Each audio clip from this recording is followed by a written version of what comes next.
Hello and welcome to episode 4 of the Labgrid tutorial series. My name is Bastian Krause and I will show you today how to write your own custom strategy. In the last video we learned how to automate workflows and create automated tests. We achieved this with one of the strategies shipped with Labgrid, the Barebox Strategy. If your use case is more complex, you need to have a custom strategy. In all previous videos, we expected our board to have a bootloader and operating system installed. But how can we handle cases where we want to test a certain software state built by a continuous integration auto-builder like Jenkins? Certainly, we do not want to transfer the images on our board manually. You can start your custom strategy with this strategy skeleton from the Labgrid docs. But as we only want to add something to the strategy we used in the previous video successfully before, let's build upon that by copying the Barebox strategy and adjust it to our use case. The first thing we need to do is turn the relative imports into absolute ones. Now we adjust the name of the strategy as well as the description. In the first video of this series, I showed you the USB SD multiplexer.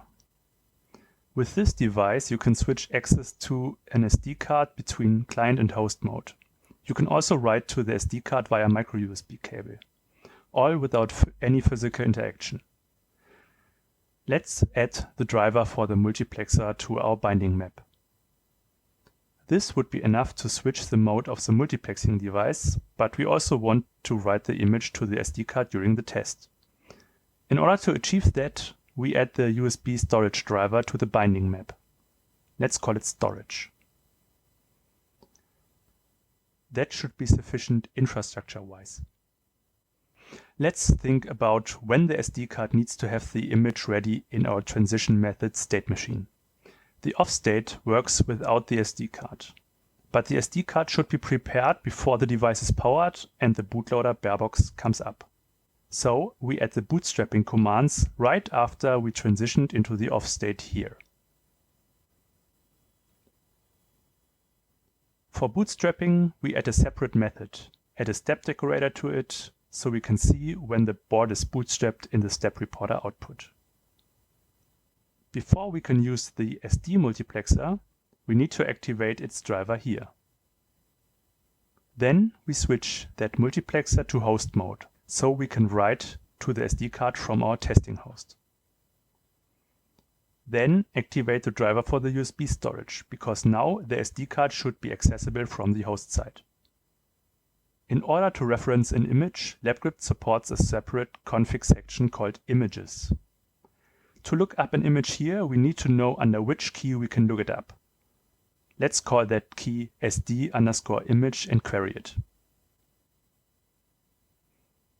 Since we have the USB storage driver ready and we have the path to the image, we can call the write_image method on that driver. Now we do basically all things in reverse. First, deactivate the storage driver. Then switch the mode of the multiplexer back to the embedded board. That mode is called DUT, device under test.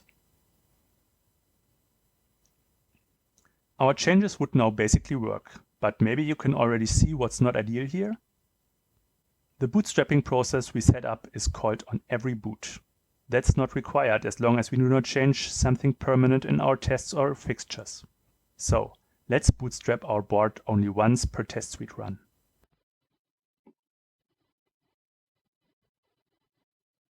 This should be all for the strategy. As we added more drivers, we also need to adjust the environment configuration. Okay, we go into the env YAML here, add the USB SDMux driver, add the USB storage driver, then adjust the name of our strategy.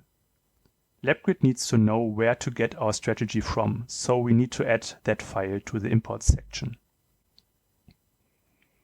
In the strategy, we look up the image in the images section under the key SD_image, so add that.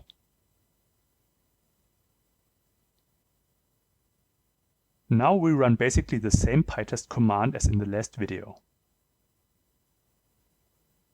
And there you have it, a strategy that bootstraps the board before powering it. That allows us to test automatically built image artifacts. If you want, you could even run PyTest as another job in your CI, so the images are automatically tested without anyone moving a finger. I hope you enjoyed the first season of Labgrid tutorials. Thanks for watching, and of course, happy automating and testing.